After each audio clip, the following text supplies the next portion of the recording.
Today we're going to talk about liquid gum go and the canned gum go.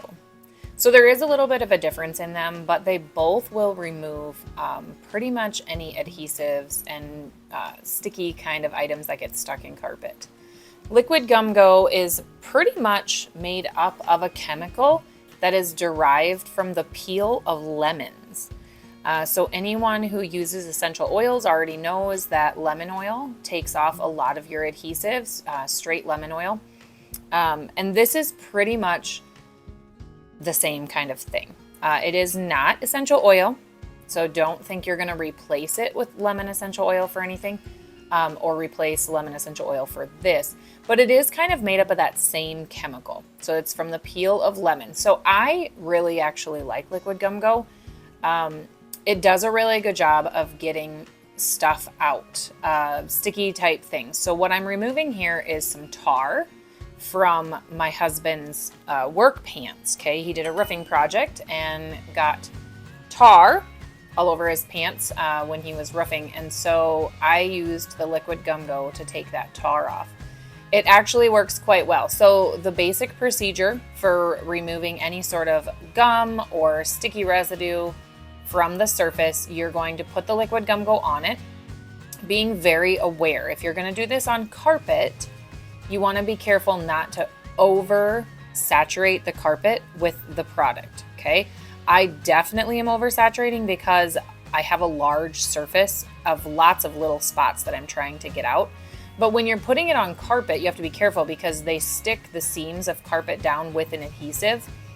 And so if you were to have this spot at a seam of the carpet, you could potentially remove and release the adhesive on the bottom of the carpet, kind of where it's stuck down. So be very careful of that, especially like your carpet squares. Those are all stuck down with like adhesive dots.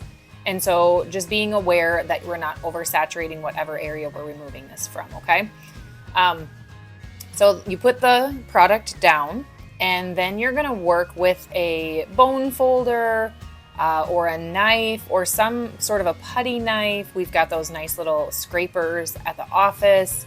Any one of them will work just fine, but you're going to not scrub so much. I do have a toothbrush kind of for that final little bit of rubbing, but you're gonna start with the knife and or the putty knife, and you're gonna bring up any chunks, okay? So if it's a thick spot, especially thinking of gum or candle wax, things like that, you're going to want to take up big chunks of it first, kind of on their own, before you kind of just scrub the remaining residue out of the surface. So that's what I'm doing here, is using my knife, putty knife, bone folder, scraper, to kind of remove the bigger chunks of it. And then I'm wiping that on my rag. You could use paper towel. You can use a rag that's throwaway.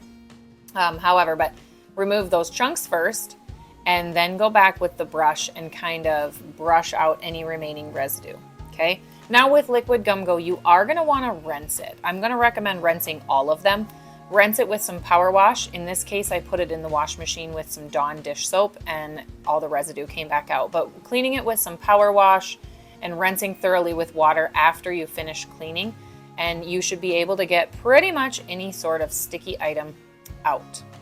Moving on to gum go. Now gum go is pretty much just made up of propellants, okay? The only thing that's different in there is ethanol.